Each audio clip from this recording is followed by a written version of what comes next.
name of the country must begin with Bharat. Ambedkar says India had lost its independence once before due to its own people, Ganatantra and Sangha that prevailed in India. Indianness must be reflected in our constitution. The centralization is an essential feature of our constitution. Gone are those days when there was no constitution.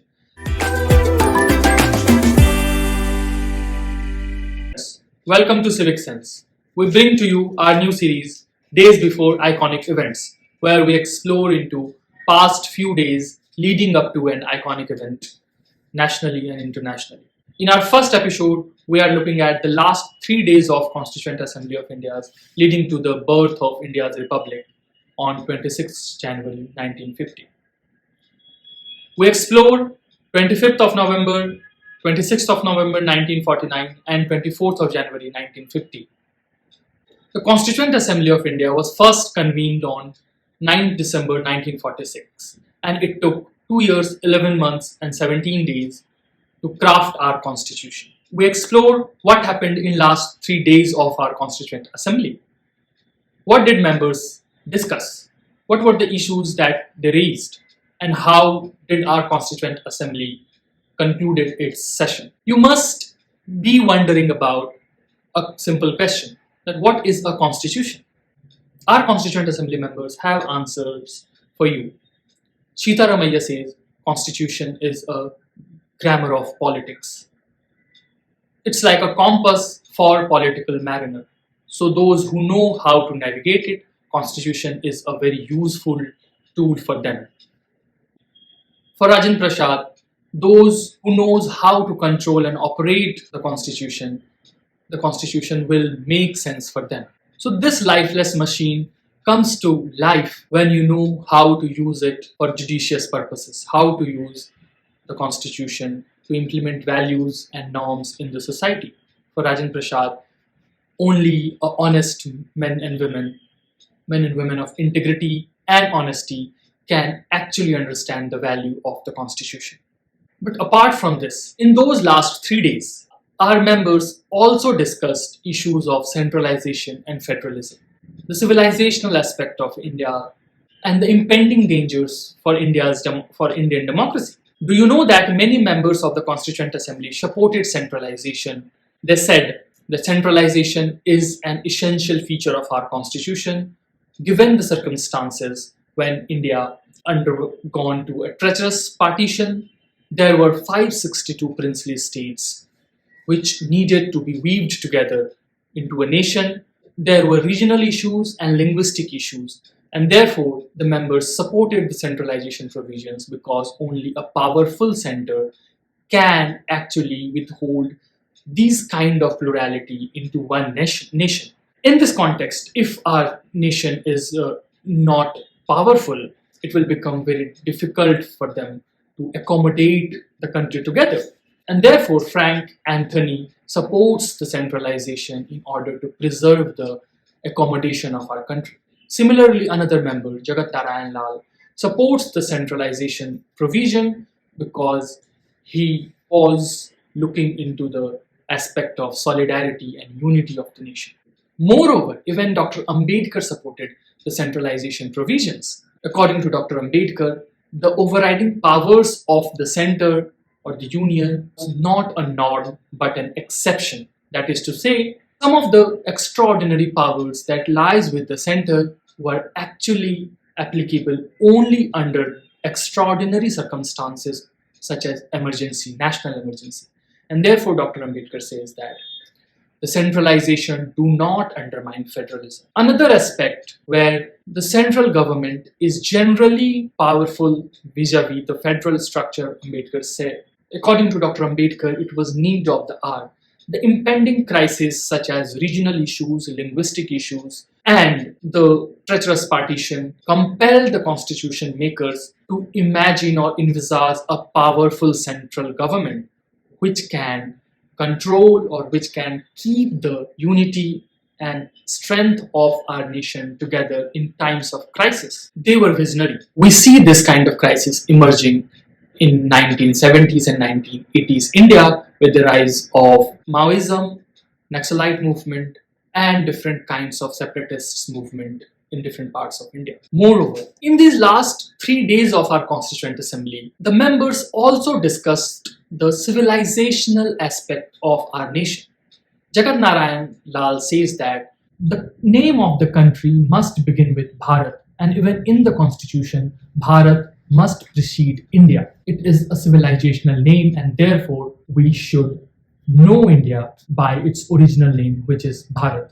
Moreover, Lal says that our constitution should include the name of God. Nevertheless, at the same time, he also says that state should not interfere in the matters of any religion. Apart from this, renowned members like Krishnamachari has grievances. He says, in our constitution, we find various un-Indian elements.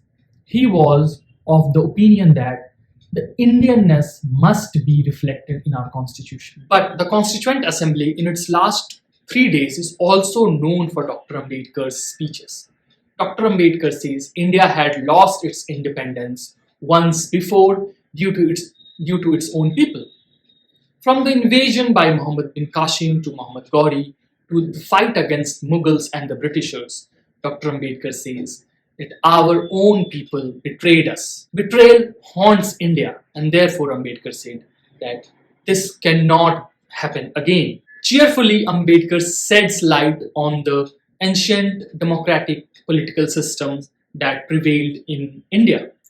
He brings our attention to the Ganatantra and Sangha that prevailed in India once upon a time, and therefore Ambedkar says that democracy is not new to India. Dr. Ambedkar gives 3 warnings that must be prevented, which could otherwise be detrimental to India's democracy. The first warning was dictatorship displacing democracy. Dr. Ambedkar says, gone are those days when there was no constitution.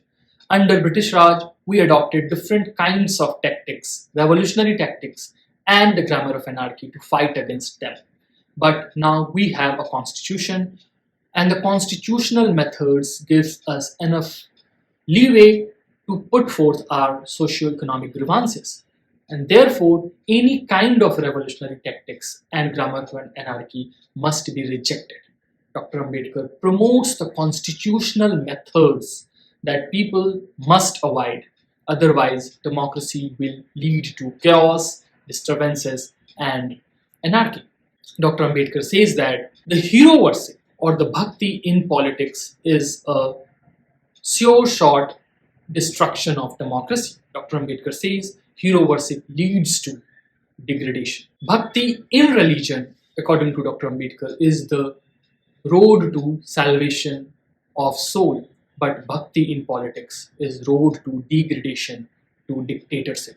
And therefore, we must be vigilant of these issues. Second warning that Dr. Ambedkar gives is that political democracy is not enough. Dr. Ambedkar says political democracy must be based on the foundation of social democracy. Without social democracy, political democracy cannot sustain for longer. For Dr. Ambedkar, social democracy is a way of life bringing together liberty, equality, and fraternity. It is a union of Trinity for Dr. Ambedkar. One cannot sustain without the other.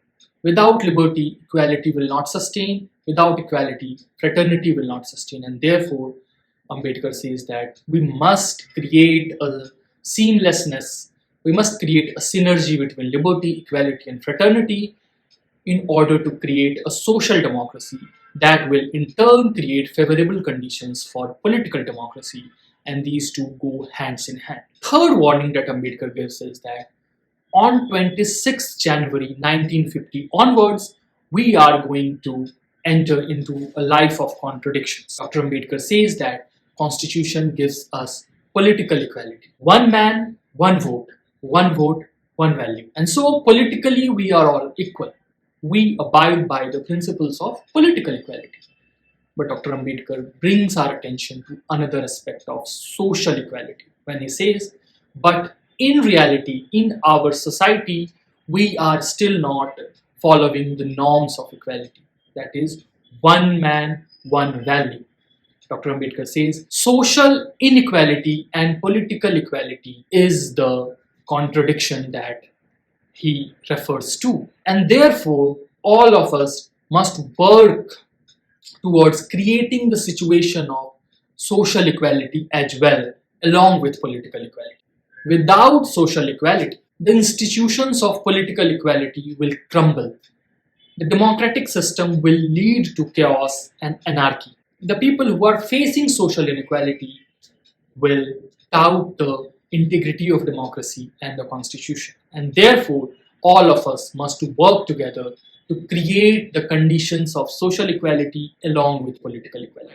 Now comes 24 January 1950. The Constituent Assembly was reconvened for two purposes. The first was to elect the first president of India, and second was to authenticate and sign the original constitution. Dr. Rajendra Prasad was elected first president unopposed. Pandit Jawaharlal Nehru proposed his name, Sardar Vallabhbhai Patel seconded his name, and HVR Iyengar announced to the assembly that Dr. Rajendra Prasad is the first president of India. The second task was to authenticate and sign the original copies of our constitution. There were three copies.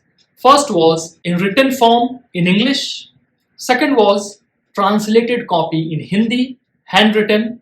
And third was English in printed format. All the members of the Constituent Assembly present signed the original constitutions. The Constituent Assembly of India concluded its session by singing national anthem and national song. Purnima Banerjee, along with other members, sang the Janaganaman, and Pandit Lakshmi Kant Maitra, along with other members, sang Vande Mataram. The Constituent Assembly of India was adjourned sine die, never to meet again. Hit that like button, subscribe, and stay tuned for more content. Please let us know what iconic events do you want us to cover in our next episode of Days Before Iconic Events. Happy Republic Day in advance. Until next time, keep the civic sense alive.